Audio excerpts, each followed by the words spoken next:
Welcome on into a Monday edition of the Yanks Go Yard podcast. I'm Adam Weiner alongside Thomas Carinante. Wake up the kids.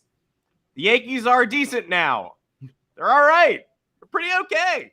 Hey, we gave you a guide to surviving 8 games against the Rays and Jays last week. And I'm not going to go and climb to the top of the mountain and yell about how great it is to split a 4-game home series. I'm not going to say, oh, mission accomplished.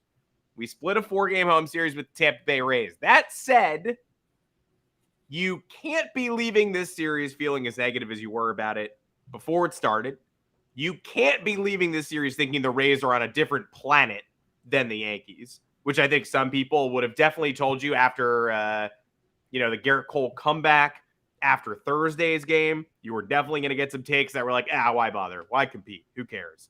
Can't be giving those takes now. 2 ridiculous comeback wins in a row, almost a third, and the tone would be even more positive if they'd won yesterday's game and hadn't made the dumbest possible bullpen move. We'll talk about all that, but there were definitely 10 minutes or so on Friday night where the season was actually over.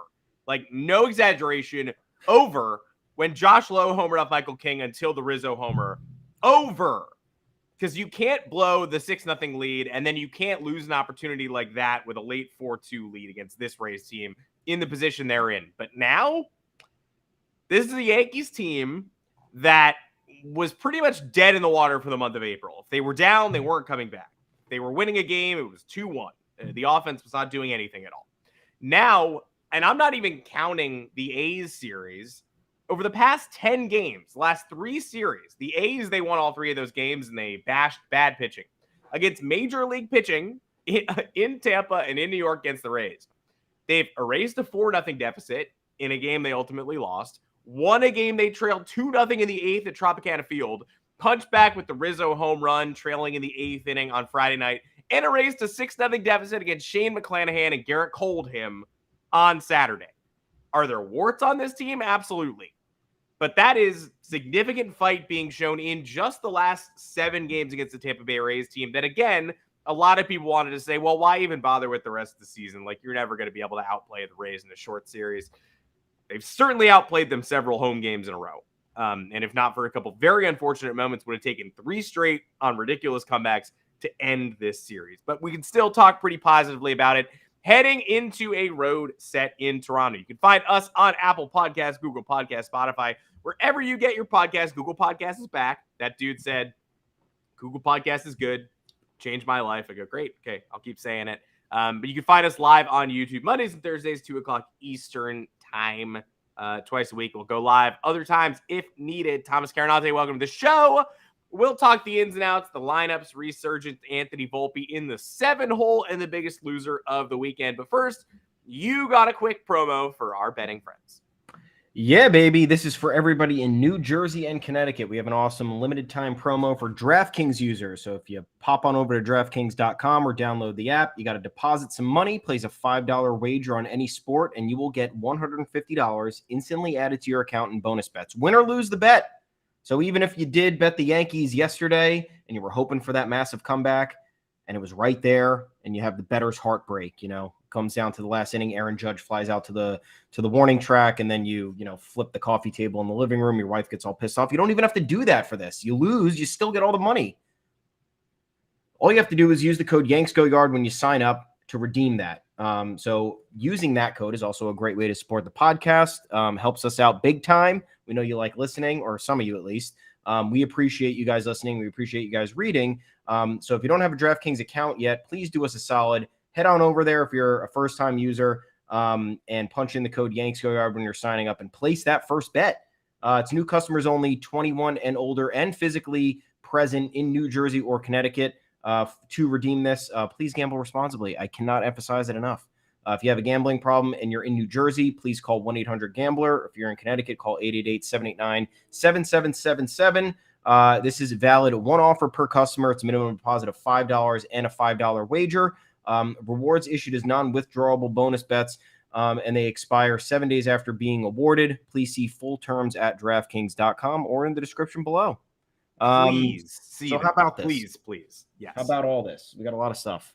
Well, how about the let's just do the 6-0 game first, because Sure.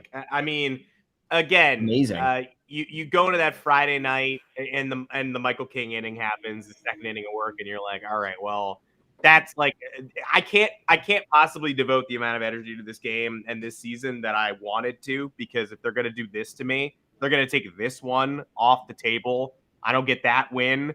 Then I'm like, all right, great. I mean, they're gonna have to win like 4 or 5 games in a row to really earn my trust back. Rizzo punches back. A couple really forced Mandalorian calls there for Michael K, where it's like, I don't really watch The Mandalorian, but I don't.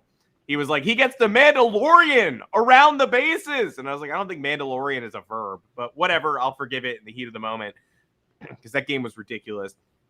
And Wandy Peralta comes up with a huge save. My voice is going. I'm too damn excited. I don't know what's happening actually. But the 6-0 game, I think it was Brendan Cuddy said the Yankees have as good of a chance coming back in this one as George Santos's re-election odds. And like, it's a good quip. But McClanahan was Garrett Cole for the Rays before this. You know, the Yankees it's late inning magic on Friday night, but the Rays probably felt pretty good about that one too, honestly, because they got to King. They were a couple inches away from, absolutely ripping the hearts out of the Yankees, Indiana Jones style. And unfortunately, they drop it. But I think they're probably leaving that game being like, Josh Lowe owns Michael King. You're not going to win them all, but we came pretty close. We almost did it to Garrett Cole, and Garrett Cole starts twice. McClanahan was Cole. The Rays hadn't lost any of the McClanahan starts.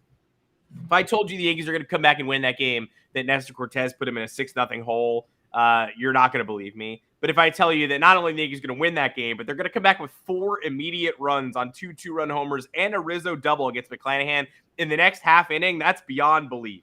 And that's exactly what they did. And so I would say that is the most shocking win of the last 5 years, give or take. I just think it's very absurd that a couple of weeks ago, and this is a long season, and this is not a judgment on either team's season. And that's the point, is that it's a long season, and I can't judge in either direction right now. But you would definitely have said that the Red Sox were the good offense, scrappy, annoying team that has all these come from behind wins, gets all these breaks, and even if they don't win, they're trimming 7-1 deficits to 7-5 and stranding the tying run on base or whatever. And you would have said the Yankees were just dead in the water, and they showed the least fight of any of these teams in the AL East. They were playing like a sub-500 team at every step. They were getting bad breaks, bad injury luck, and bad performance when they took a punch.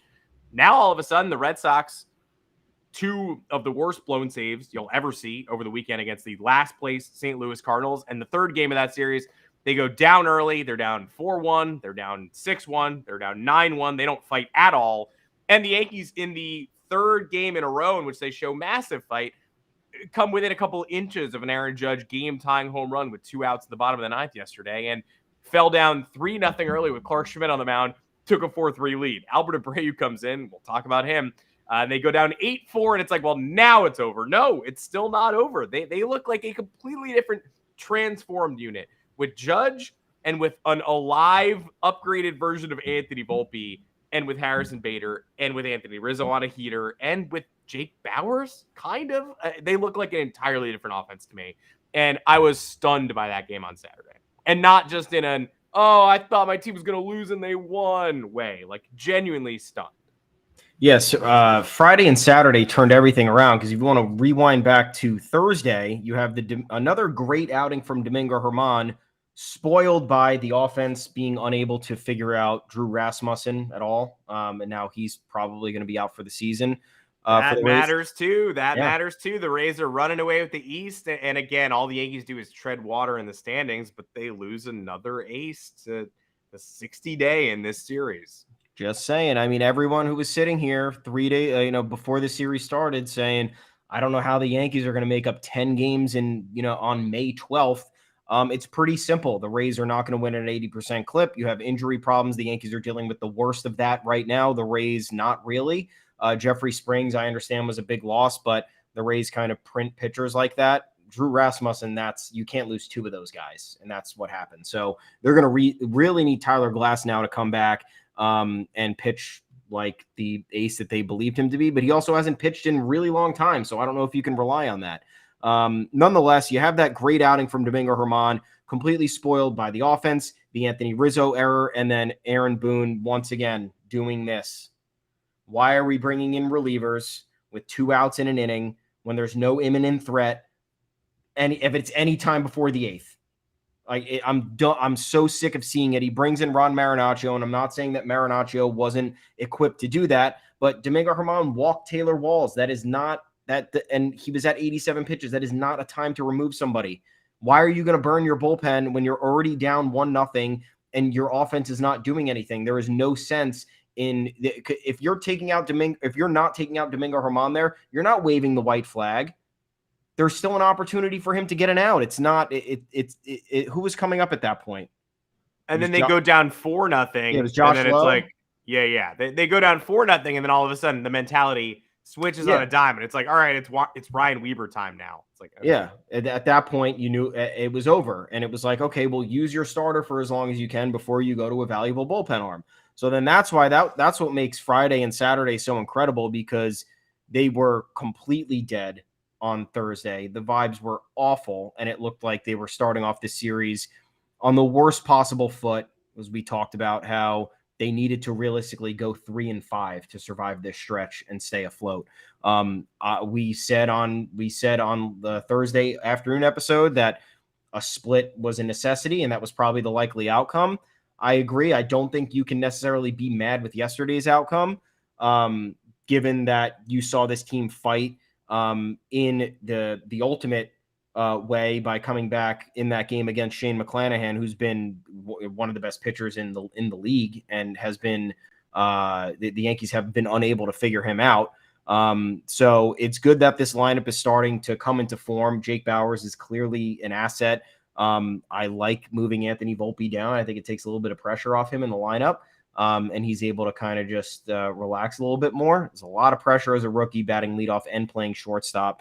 I'm not against him being in the leadoff spot, but you got to give the kid a break here and there. And this is a series against the Rays. It was a must win. It was a must split, as we said. And now you have some other guys coming alive. You have Oswaldo Cabrera. Interesting stuff to see. And Harrison Bader still doing his thing. So you keep these guys in the right spot. You move guys around to feel more comfortable.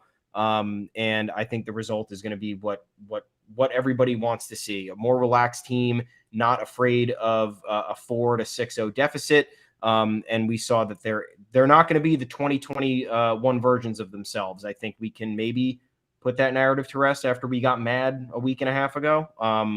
This is clearly a much different team than that roster was. Well, they let Volpe go from opening day so that they don't have to, in the middle of the season, press the Anthony Volpe button because they're spiraling out of control. And then he comes up in July and looks kind of rough, and then finds his footing on August 19th or whatever. And then it's like, all right, well, we're 12 out. So I'm glad you're getting big league reps. But, I mean, that would have been the 2021 thing to do. In terms of biggest winners of the weekend, it goes without saying that competitive effort on Saturday was insane. I feel like Volpe is just like, it's like Volpe for me. Like, I don't know if he's never going to come back to the top of the lineup. I think there's still you got to settle on an ideal leadoff hitter. Jake Bauers led off in one of these games, which, whether you like him or not, is sort of a head scratcher.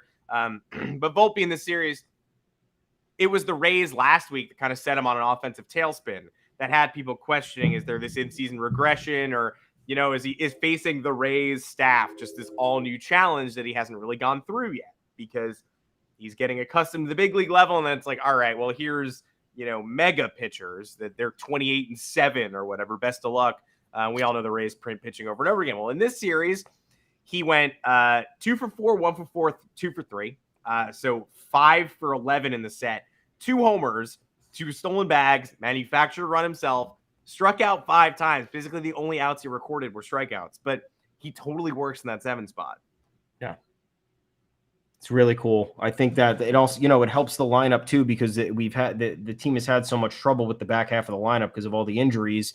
And that was what we talked about, moving Gleyber Torres down, because it helps the back end of the lineup not be sandwiched with bad hitters altogether or cold hitters. Like, you bring Jake Bauers up, that's great. Facing AAA pitchers versus facing major league hitters, you're not gonna, most of the time you're just not gonna start off on a heater. So you needed to break that back end up, and Harrison Bader's reintroduction was the start of that. But you look at 7, 8, 9, and it was still bleak. So I like the way that Aaron Boone did that to kind of differentiate and help break it up a little bit. But I still don't like his bullpen moves. I don't know why this is still happening. And he bookended the series with 2 terrible bullpen moves. Marinaccio. And am I getting off topic here? I don't want to get off topic because I'm I mean, let's give him the L's, because the losers of the weekend were all either Boone moves or the relievers Boone chose. Yeah. So you have Thursday, which we talked about. I don't understand Marinaccio in that spot. I think you just, at that point, the offense isn't hitting. You give Domingo Germán one more out, and then you reassess to where you are in the next frame. What do you do on Friday? I mean, Michael King at that point. You really did think the season was over at that point, because when Talking Yanks gets negative, that's when I know we're fucked. And they just tweeted the video of Josh Lowe hitting that home run with "Are you fucking kidding me?" And I was walking back from somewhere at that point, back to my apartment, and I left for that bottom half of the inning, and I was like, you actually have to be fucking kidding me. Like, this is a joke. So you have the Michael King falter, and then on Saturday, Marinaccio, rough weekend for him. He gives up those two runs in a third of an inning, but Yankees ultimately win that game. And then on Sunday, for the life of me, everybody's at the ballpark. For all the mothers out there, I apologize to you, because Aaron Boone literally ruined your day. Bringing in Albert Abreu in that spot is insane. You already have Clark Schmidt starting this game, who is certifiably not good as a starting pitcher. I think that's just what the reality is. The stats speak for themselves. He gave a little bit of length in this game, so I can't entirely fault him for that. But when you have a guy like that who loads the bases in the 5th, your relief option to come save this situation cannot be Albert Abreu, who is also a bad pitcher. I don't care about his fastball. I don't care about the movement on his pitches. I don't care about the potential. They've been using him for way too long at this point. To bring him in there in a game where it's tied 4-4 and you need to get out of this jam, I don't know. Like you said earlier, unless Ian Hamilton has a phantom injury and is not being, they don't want to use him at the moment, or they're waiting on something, Albert Abreu there is one of the craziest moves you'll ever see. Grand slam immediately. Taylor Walls again. This guy talked shit last year after batting like 160, and now he's kicking everybody's ass this year. So props to him. I don't know how that's not a fireable offense. I know you're theoretically a little bit thin in the bullpen, because you used Cordero the day before for an inning and 2/3. Used Marinaccio again, so he was out. Used Clay Holmes for an inning and 2/3, and Wandy closed out that game. But yeah, did he say anything in the post game? I missed this post game because it was Mother's Day. I was out. Did he answer to this question? Did we see anything of that? Did nobody ask him why this was the move? I didn't see it. Maybe the comeback had it lost in the shuffle a little bit, but I guess Hamilton's the obvious move there. Yeah.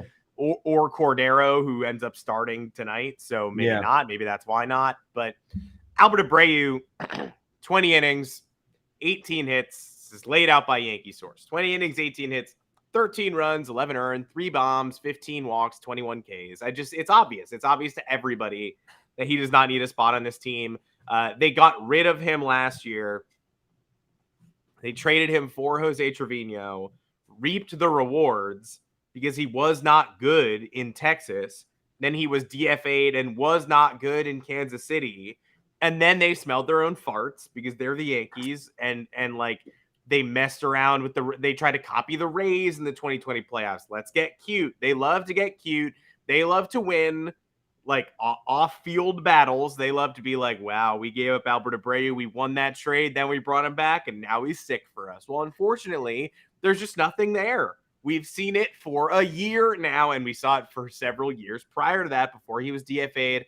The fastball doesn't play. The changeup doesn't work. Way too hittable. They're going to be able to get away with not DFAing him for a little while longer, because when Luis Severino comes back, knock on wood, hopefully, they're going to probably just be able to demote Johnny Brito, who already lost his spot in the rotation ostensibly today in favor of an opener. They haven't even announced that he's going to follow the opener in today's game, but you got to imagine that's what's going to happen. And then They have this revolving door at the bottom part of the bullpen with Ryan Weber and Weissert, and it was Colton Brewer at some point. It's Davey Garcia, people going up and down. So the next time they need to welcome somebody back like Tommy Kahnle, it's probably just going to be that guy. Let's DFA Weber. Let's send down whoever's up here at this point. But it would be great if they could just use that revolving door spot on Matt Crook, who is back from injury, struck out 3, walked 1 in 1 inning on Sunday. Now he's got a 1.42 ERA. He's only allowed 4 hits this year, 1 extra base hits, 26 strikeouts. He struck out 18.47 men per 9 innings with a .095 opponent's batting average. What do you think that also 0.47 man looked like? I think it was Willie Calhoun. They have they only have one lefty in the bullpen, and it's Wandy Peralta, and that's great. Yeah. But he's like a semi closer. So if you ever want to go matchup in the 6th, Matt Crook has thrown 4 2/3 innings against left-handers this year. So 14 left-handed batters that he has faced, or that he has retired, because he's walked a few of them. But he's retired 14 of them. He's struck out 13 of those guys, and he is not allowed to hit to a left-hander this year. Just as good against righties, too. 4 hits in 8 total innings pitched against right-handers. So I would like to see Matt Crook in the revolving door spot, and I would like to see Tommy Kahnle replace Albert Abreu forever. Thank you. Yeah, there's no reason. I mean, yeah, once people start coming back from injuries and then they realize they need to make maybe the Matt Crook move sooner rather than later, depending on what happens in this series with the Blue Jays. For me, the alarm bell would have been after this series with the Rays, but the Yankees don't act like that. They wait until the situation becomes the absolute most dire, and then they make the change. So yeah, Albert Abreu, we were surprised that he had the spring training that he had, and then at that point we relented and we were like, fine, last guy in the bullpen, sure, should be okay, we'll deal with it. And at this point, I don't want to deal with it anymore. If he can't handle one high leverage situation here and there, then there's really no use for him. The last guy in the bullpen, yes, doesn't have to be an ace, but there are situations where you have 8 straight games against division rivals, and naturally you're going to be thrusted into a situation that isn't the most favorable for you. And it's not like Abreu is a stranger to these moments. And of course, Boone doing this, and I cannot stress this enough. You remember 2021 when Abreu was in Tampa at the Trop, and Aaron Boone let him get massacred for, what was it, 7 earned runs? It was something. I looked that up. That was my least favorite game of the year, except for all those other ones that were terrible. I mean, we didn't even blame Abreu for that. That was Aaron Boone's fault. He let him die on the field. You watch Albert Abreu die on the field, and then is this some sort of redemption arc you're trying here? Bases loaded in a series finale where if you take 3 games out of this 4, you're almost in pole position to make up all the losses that you've dug yourself into a hole this early in the season. And this is the guy you go to, the guys the Rays kind of have beaten up for 2 years now. A crazy decision. Crazy. What an awesome series this was too. So yeah. Sunday, July 25th in 2021, they lose the Herman game. Oh, where yeah. the bullpen implodes and they're up 4-0 in the 8th at Fenway and becomes a 5-4 loss. Then they go to Tampa. They get a day off. They go to Tampa. They win 4-3. They go to Tampa. They win 3-1-10. Garrett Cole on the mound against Luis Patino in the finale. Oh, Yankees got a sweep, right? No. Cole gets bashed. It's 4-0 in the first inning. Still 4-0 entering the bottom of the 6th inning, but then the Rays score 10 runs. Abreu gets charged for no outs recorded. Holy shit. 4 hits. 6 runs, 6 earned, 2 walks, 3 bombs. It's more surprising when you hear it. I forgot it was that bad. 33 pitches, does not retire a batter, and gets his act cleaned up by Sal Romano. You gotta love Sal Romano. Remember him? Clay Holmes comes in and throws an inning shutout with a strikeout in this game. I also think that is Clay Holmes's Yankees debut. I gotta look it up, but I believe that's Clay Holmes's first outing with the Bombers. Yep. Correct. He finished that game. That's his Yankee debut coming over from Pittsburgh. Nice. Shout out to just a shout out to Clay Holmes too for his work in this series. Yeah. People are gonna forget that the game where they came back on McClanahan was 6-0 down to 9-6 up. and Marinaccio lets the first two batters of the inning reach, second and third, one out. Holmes gets dinked by a Randy Arozarena single up the middle, but holds them there, and they win 9-8 because he's dominant in the next inning. He was dominant in his first appearance in this series, and he was dominant cleaning up somebody's mess in one of the Oakland games. So I'm not going to say Clay Holmes is back, but I'm going to give Clay Holmes his flowers for a good performance in this series. There's a weird headline going around this weekend where Mariano Rivera said, I think Clay Holmes is going to be fine. Okay, I'm glad you think that. We shall see. But he was very good in this series. And Anthony Rizzo has a 154 OPS plus. So if I'm going to get on him for being Rizzo for 14 with a runner on third and less than 2 outs, that's starting to sound like a ridiculous complaint because of how many other things he's done right. And I'll smack myself for that one because he was unstoppable this week. Yeah, back to hitting in high leverage situations. That was another thing that we talked about. A lot of his numbers were good. You pulled up the Baseball Reference page. Hey, looks great. But guess what? The hits most of them didn't matter. Came in losing situations. Home run in the top of the ninth when you're down 6. But, that's baseball. That's when it's going to happen. I just don't enjoy people looking at the MLB.com or the Baseball Reference page. It's like, oh, he's having a fine season. It's like, yes, but also there are circumstances around it that don't make it as good as you think it might be. But yeah, props to Anthony Rizzo for the last week or so. Absolutely incredible. Now for the Rays. The Rays. What do we think about the Rays? I think the Rays are fine. I'm not scared of them that much. I think the Yankees punching back in these games actually made them less scary, for one, and two, silence some storylines, which we'll get into in a little while. But you have Rasmussen go down. I think that's gigantic. We'll see how they're able to handle that and Springs for, the next 6 weeks. The Yankees are already weathering that massive injury storm to the starting rotation. So they're going to be accustomed to handling that type of stuff, or you would think. I'm going to think that might be the case. They might prove me wrong and make me look like an idiot, but I'm going to think that they'll be prepared depth-wise later on that they can handle it. And still, you look at this Rays offense, right? It's still crazy. Randy Arozarena batting .320 with a .967 OPS. Yandy Diaz hitting .321 with a 1.022 OPS. He got hurt yesterday. Yeah. Josh Lowe, .306, .995. Luke Raley, .269, .911. Wander Franco, .301, .875. I think that's to be expected. Brandon Lau has fallen off a cliff, so I'm not saying that we can expect that from everybody, but he's now batting .189 with a .693 OPS after everyone was kissing his ass in April. Taylor Walls, .281, .956. Even Christian Bethancourt, .227, .755. Harold Ramirez, .311, .912. These are objective. Even Jose Siri, .747 OPS. Like, they have the guys who can put up the numbers to be respectable in the lineup, but this is not sustainable. To have 1, 2, 3, 4, 5 guys, 6 guys OPSing 900 or more, you're never going to see that. It's happened now for a month and a half. Props to the Rays for sustaining that. If that happens for the remainder of this year, we can, in the chat, just name some things you want me to do that are appropriate-ish, and I'll probably do it. They're 31-11 right now. Like I said, everybody's yelling at us saying, oh, the Yankees don't have the talent level to make up 10 games. First of all, there's 4 months of the season left. Second of all, the Rays are not going to sustain this pace. Third of all, the Yankees have people from injuries coming back. I respect the Rays. They love to kick our ass. They are a very good team. They are arguably the best managed team in Major League Baseball. You could argue they have the best front office, although I would probably give the nod to the Dodgers there because they do have the resources to spend the money, and I think that counts.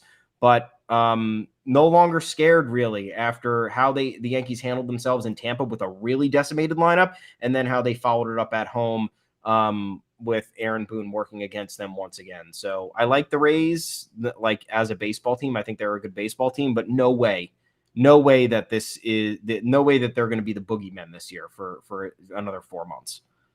Well, those magical offensive numbers are the reason why you got WFAN guys challenging Rays people to explain their cheating methods. Talk about that, Jesus. I think we have to, just because. Look, Evan Roberts. It was Evan Roberts, right? Yeah. So, well, I don't think you can be on the voice of the Yankees on WFAN and just say, I have no evidence, but the Rays are cheating for sure. Like, I don't think you're really allowed to say that if you have that platform, because then, like, people are probably going to ask John Sterling about, hey, do you agree with your coworker? And he's like, oh, yeah, I don't know. Like, I don't think that you can just sort of outright be like, the Rays are cheating. Don't ask me for evidence. I don't have it. Like, that's not really a point of view you can take. That said, it's a pretty easy one to refute if you work in Tampa. If you're on Tampa radio and you want to like clap back to that, it's pretty easy. You could just be like, we're not cheating. We're just good. Your children, etc. And the Tampa Bay radio host who clapped back at it, So I've never seen a man say less in like 3 minutes. And you know, the phrase say less usually means like, whoop, don't even say it, like already on it. Don't like say less. This man said nothing. His epic clapback was like, I'm on the radio. I watch this team. I'm going to come to New York because my nephew lives there. And when I say hi to him and give him a hug, I'm going to come to the studio and show you what's what. You come at the king, you best not miss, which is a phrase I'm so tired of hearing 42-year-old Caucasians say out of context. Well, who's the Rays are the kings of Major League Baseball because they had at the time a 27-7 record. That makes them the king of baseball. The Pirates were the best team in the NL 2 weeks ago. And then all the comments on this guy's rant were like, well said. You said it all. You nailed it. And I was like, should I watch it again? Like, he legitimately said nothing, to the point where all you have to do if you're not cheating is be like, we aren't cheating. We stats. Or just call him dumb. Just be like road splits. Yeah. Say we don't even bother. But he said nothing, and he said stuff about his nephew and visiting his family. I don't know what that has to do with anything. Yeah, I mean, if he was like, I'm going to come to New York, stay in a fucking penthouse, walk to WFAN studios, and then stone cold stunner you through a table, and that's how it's going to go down. Instead, he was like, I'm going to stay in my parents' house. I think they still have a spare bedroom for me. Then I'm going to go to my nephew's birthday party, give him a hug, drop off the gifts, head on over to WFAN, and we will discuss whatever you want. Whatever you want, we'll discuss it. It's like, okay, well, you know what, man? We already have people yelling on the New York radio airwaves every single day, from the craziest callers you could ever imagine to the hosts who don't like. Some of the hosts, you're sitting there, you're like, have you even watched anything? Like, sometimes I don't watch a game and I know what I'm talking about, and I'm like, damn, like, you didn't watch the game, you're looking at the box score, like, someone's going to tell you that you're full of shit. And we already have a lot of that in New York. I don't need a guy on his own dime flying up from Tampa to come from a different state to now join that chorus and be just a different guy from a different state to provide the same exact thing that we're already getting. Let WFAN be WFAN. If you want to start a Twitter war, have fun, but I don't need you in the studio. They don't want you in the studio. Save the weekend to just hang out with your nephew and your parents. I think that'll go better off for you. Yeah, I'll come into the studio. I'll debate whatever you want to debate. I want to talk more about your nephew's birthday. What's up with that? Why is that worth flying up to New York for? Is it his first ever? I think he birthday? said it was his 6th birthday, which, you know, at that point, what are you doing at 6? That's not a great one. I went to the Science Center. It was okay. Yeah. Nobody stayed over. Nobody wrote home about it. None of my friends ever reached out to me again and said, you know what was the best one? Your 6th birthday. Your uncle made blackout cake. Like, nobody ever re-upped it. So yeah, it just seemed like he was looking for a venue or a vehicle to get to that birthday party. It just could have been so much better. Why? It could have been it was right there. It couldn't have been worse. No, actually. It couldn't have been. Really couldn't have been. Well, shout out. If you want to come on the Yanks Go Yard podcast, yeah. If your nephew's turning 7 and you want to come in the studio with us, then we have no studio though, unless you want to come to my apartment. Stop by both spots. You come on the restream or come into my apartment or Thomas's apartment. We'd be happy to hear one shred of counter evidence. I'm sure he just wanted to get in. It was a pretty easy way for him to boost his own profile. Yeah. Like, you want to come at the Rays? Okay, great. Well, then fly me to New York and wine and dine me, and then maybe job interview me. Because clearly I'm from the region. I've made that obvious. My family is there, so please give me free dinner. And then get me back. I don't want to be here. I don't want to be in Tampa. Go on. Come at the king. You best not miss. The Lightning, the Rays, the Raptors during the Canada COVID era. Like, I don't know. He mentioned the USF Bulls at one point, who are like a really bad team. He said, if you want to talk USF Bulls, I'm just imagining Evan Roberts being like, yeah, let's do it. Let's gab USF Bulls. Right. USF versus St. John's. Let's talk it, dude. Well, if you're coming to New Jersey or Connecticut for a nephew's birthday party and you want to dip into the DraftKings market, we have an offer for you. New Jersey, Connecticut. It's a limited time promo for new DraftKings users only. Deposit and place a $5 or more wager on any sport to get $150 instantly added to your account in bonus bets. Win or lose. All you have to do is use our code YanksGoYard at sign up to redeem. That's code YanksGoYard, all one word. It's a great way to support the pod. So if you don't have a DraftKings account, do us a solid. Sign up with the code YanksGoYard. Place that first bet. Or if you don't want to, we'll meet you in Temecula and have a street fight. How about that? New customers only, 21 plus, physically present in New Jersey or Connecticut. Please gamble responsibly. Gambling problem? Call 1-800-GAMBLER in New Jersey or 888-789-7777 in Connecticut. Valid one offer per customer. Minimum $5 deposit, $5 wager required. Rewards issued as non-withdrawable bonus bets that expire 7 days after being awarded. See full terms at DraftKings.com. When do we see the Rays again? It's not going to be for a really long time. I think it's August. The schedule is, I don't want to say the schedule is stupid, because I know I prefer the balanced schedule. July 31st. To playing the Rays 19 times. But that's a really long time. We start our next series with the Rays at home 2.5 months. Yeah. July 31st through August 2nd. Trade deadline go series. Back to the Trop. Yeah. Somebody cool. will be joining the roster between Monday and Tuesday. Yeah. That's sick. That's kind of fun. That'll kind of set the tone. Set the tone if, depending on what the division's looking like at that point. Like the Rays are going to have to do, I think they're going to have to do something. Again, You can't rely on this offensive production for that long. You just lost 2 starting pitchers. I don't think we cannot project what Tyler Glasnow is going to do. So that could be a wild series with, people, new people popping in right there. There's another Jerry Garcia bobblehead on August 1st, too. I got one of those last year. It's delightful. You sell it yet? No, I'm looking at it right now, but I'm not sure why we have to do that again. There are other guys in the band, the Grateful Dead. There are other musicians. I don't know. But if you don't have one from last year, go grab one from this year. Let's talk one trade deadline quirk that I do want to get off our chest, because Buster Olney, who's plugged in, mentioned to Colin before the weekend, before things got like great and like awesome, sort of mentioned the Yankees. Hey, like, you never know. Maybe they'll be a deadline seller. Who knows? They've been a hybrid before. They pulled it off in 2016. They thought they were still kind of contending. Maybe not. Buster Olney is one of the most plugged in people to the Yankees front office. It's like a vestigial tale from the 90s and 2000s. He wrote the Last Night of the Dynasty book about the 01 team. He was in there for a while before he went super national. And so if he says something, that means the Yankees maybe want you to hear it. And he sort of speculated that if things go off the rails, they could sell Luis Severino.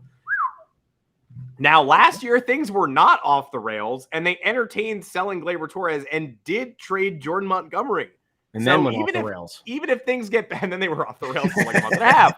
But even if they're not off the rails this year, I guess they could theoretically entertain getting pitchers off the roster, though I can't imagine why you would do that, considering right now you are without Montgomery, which I love Harrison Bader, but you're without Montgomery. You're without Severino. You're without Rodon. You're without Montas. You have Domingo and Clark Schmidt and Johnny Brito all in there. So I can't imagine welcoming Severino back, the team's still contending for a playoff spot, and then being like, well, sayonara. But they wanted us to talk about it, so we'll talk about it. Can you foresee this happening at all, or just going beyond the entertaining it stage? Yeah, I can. If things go really poorly, I think everybody at this point knows Luis Severino won't be back in 2024. He is making $15 million this year. So by the time the trade deadline rolls around, I think he'll probably be shedding $5 or $6 million if you can trade him. Starting pitching is going to be at a premium at the deadline. It is every single year, so there is value there. Only also mentioned that they have relievers to sell. I don't know who those would be. I think even if you wanted to sell Wandy Peralta, you're giving up the only lefty in your bullpen, so I don't know how that gets you across the finish line. This is in a world, sorry guys, this is in a world where the Yankees are, maybe 12 to 15 back by the deadline. And wild card is looking like a pipe dream, depending upon how the Orioles, Red Sox, and Blue Jays are performing. So this is a worst case scenario. There's no reason for the Yankees to even entertain selling a single player if things are going well, but you do look ahead to next year. And if that's the year, depending on everybody being healthy, and you getting some dead weight off the roster, money's coming off the books this offseason, you could stand to get more money off the books and get some value in return if you were to do this hybrid sell. They did it back in 2016 when they sent Aroldis Chapman and Andrew Miller out. They restocked the farm system. They had some promising talent. Some came through. Most were disappointments, but I think this is a little bit wild. This is low-hanging fruit too, right? You look at the Yankees, you could just go to Baseball Reference, pull up the payroll, see who's becoming a free agent, click Luis Severino's name, and know that he's given this team a hard time with his complaining over the last 2 or 3 years. So then it's like, oh yeah, they could do that if things go really bad, and then because he's not coming back, and you should get value for him.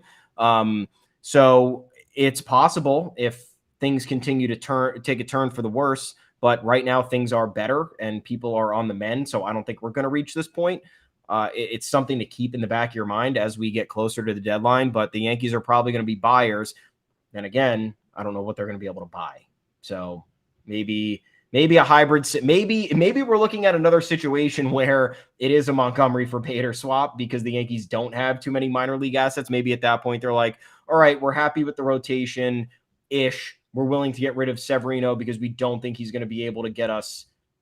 And this is hypothetical. I think you need to have Luis Severino if you want to get deep into the postseason, but maybe they're not confident in him after rehab. And they're like, yep, we'll trade him for 2 relievers and that'll help our bullpen more. I don't know, but crazy to think about at this point, but it's been said and we got to think about it. If they're confident in the rotation, then something has, they're crazier than I thought they were, or something dramatic has changed. Especially because Nestor Cortez now is like, I wouldn't call him a problem. I don't think this is like regression. It's over. That's my measured Nestor Cortez take.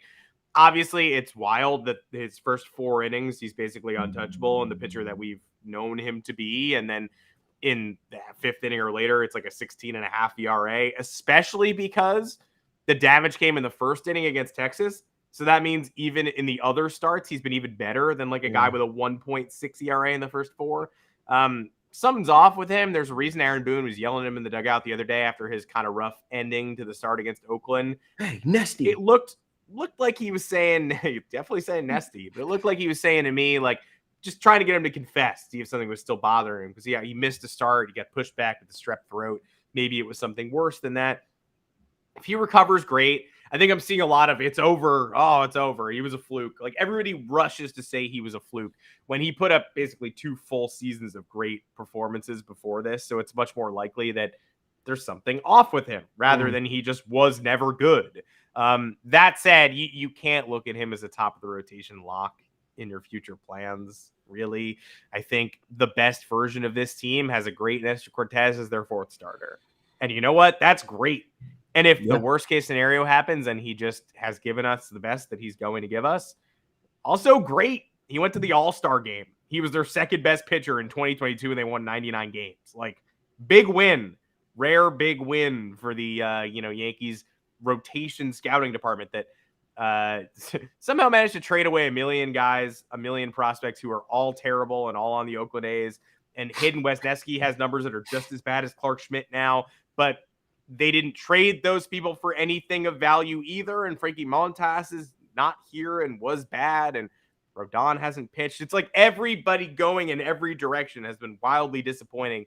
So I think you have to call Nestor a massive win and say that there's no reason to look back on the recent past and be like, well, that might as well never happen. No, it happened. And he was great. That said, you can't really be projecting out a rotation for 5 years from now that includes Nestor as the 2 starter.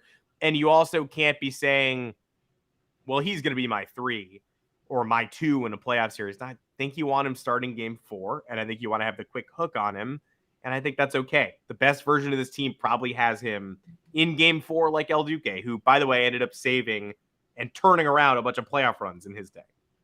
Yeah.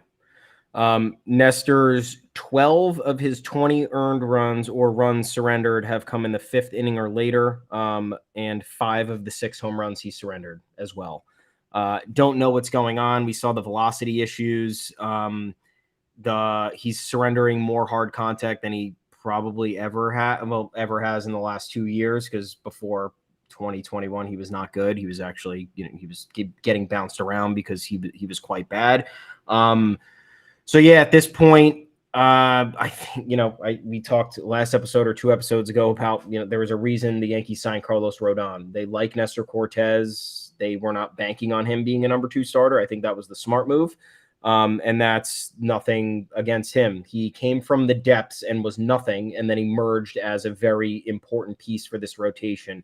And to continue to assume that that type of production will replicate year over year, especially as these players get older, and more mileage is put on their arm. Nestor Cortez, who has had limited major league experience before 2021, and we talked about his innings limit and issues over the last 2 years. Now I just hope he's not injured. I hope he's not hiding an injury. That's all I hope. If this is just an early season issue that he's got to work through, or he's just a little bit tired from the last 2 years, that's my first inclination. But you never know. The injuries here you'll be surprised every single day with every new diagnosis or story that might pop up. Hope everything's okay with him. But yeah, number 4 starter on a postseason team, I think that's a great role for him. I'm hoping it's a blip and not a regression. Agreed. Well, it's hard not to feel great about this team regardless. Obviously, there are pain points. One of them is Aaron Boone. One of them is Albert Abreu, who should be gone. One of them is the fretting over Nestor. But this was an incredible weekend for a Yankees team that really looked like it was not going to deliver us many moments like this. And especially at the start of May, when it was just Calhoun and Franchi and all these, pretty unworkable toddlers in the lineup, 4 through 9. Like, I don't think I saw this coming by mid-May. And it's just amazing that it happened. The farm system churning people out. Jason Dominguez is hot. Spencer Jones, by the way, missed a bunch of games last week for whatever reason and came back and went supernova and is now hitting 304. He played 3 games last week, went 2 for 4, 3 for 5, 3 for 5 with a home run and 4 doubles. Shout out to him. He's probably going to call it the AA soon. Feeling great and ready to roll in Toronto. And in case you forgot from the last series, the first game against the Rays was horrific. So bad. They got run out the gym and embarrassed, and all the tweets were like, well, more of the same. Well, these Yankees is what they do. Can't stay on the same playing field as the Rays. And then they play the 3 best games of the season in a row and almost steal all 3 of them and frustrate our opponents tremendously. So however today goes, that's possible. They just did it. So they can turn on a dime. They fight now. If you don't believe in their ability to fight, they did it 3 days in a row against the team with the best pitching staff in the game, against a team with a bullpen that the Yankees suddenly have a feel for. How many years before this did Ryan Yarbrough and the slow stuff just rock the Yankees to sleep? Now they're getting Ryan Thompson. They're getting Zach Kelly, or whatever, Trevor Kelly with the sweeper. Zach Kelly is the Red Sox. I think this guy's name is Trevor Kelly. Guerra comes in. It's like an automatic gas can. They kill him. It's like these dudes with the slow 78-mile-an-hour sweepers that are just not finding the right. Aaron Judge is punishing these sweepers. Aaron Judge loves the invention of the sweeper. Took him several days to get right after coming off the IL, but now he looks great. And again, missed a game-tying home run yesterday by a couple of inches. I'm feeling wonderful headed into this Jays series. Manoah, Gossman, TBD for the Jays. So that's not so bad. I see Bassett and Barrios. Oh, they're in there now? Great. Yeah. It was TBD this morning. Bassett's on a heater, but I'd still like to face him. I'd rather face Barrios than Kikuchi. Let's roll. Come on. Who cares? That's it for this edition of the Yanks Go Yard podcast. You'll see us again at 2 o'clock on Thursday, Eastern time, and then 2 o'clock next Monday and Thursday. And just kind of continuing on after that. But if you like the audio version, I know many of you do, you can find us on Apple Podcasts, Google Podcasts, Spotify, wherever you get your podcast, whatever platform. Drop us a review, please, if you'd be so kind. 5 stars only. If you want any less than 5 stars, go review a different podcast under 5 stars instead. Maybe review a Red Sox podcast. That would be nice. You could 3-star some Red Sox podcast for us if you don't want to review ours. It's totally cool. A solid trade-off. Until next time, I'm Adam Weiner. You can find me on Twitter at Adam Weiner. Thomas Carinante, where can the people find you? Folks, I'm at Tommy's_takes. We are both at the official Yanks Go Yard Twitter account at Yanks Go Yard FS. Please come find our content at yanksgoyard.com. We're writing a lot. We're having a great time. We enjoy you guys popping over to the site, reading our articles, commenting on everything, and then obviously coming on here. We love the community we're starting to build, so please keep it up. One more thing to clarify. I wore my Iron Pigs cheesesteak hat today because of Bryce Harper's epic flip out on Sunday against the Rockies. And it's just making me think how the Yankees fucked up not signing him. Be really cool if we had Bryce Harper in this lineup, another lefty power bat. I don't know how they would have fitted into the picture, but it's every single time Bryce Harper is magnified in the news, in the sports world, I think most Yankee fans are like, God damn it, why isn't he on this team? And that's what it did for me today. So I decided to wear my cool little cheesesteak hat and salute Bryce Harper for being a badass. Taking on the whole Rockies team, or at least trying to before being held back. You don't take that shit, and you don't take that shit either. For all you listeners out there, don't take shit from anybody, all right? Be yourself. Have fun. We'll talk to you again on Thursday, 2 p.m. Eastern, live right here. We'll see you on Thursday right after my nephew's birthday. No, not really. Bye, everybody.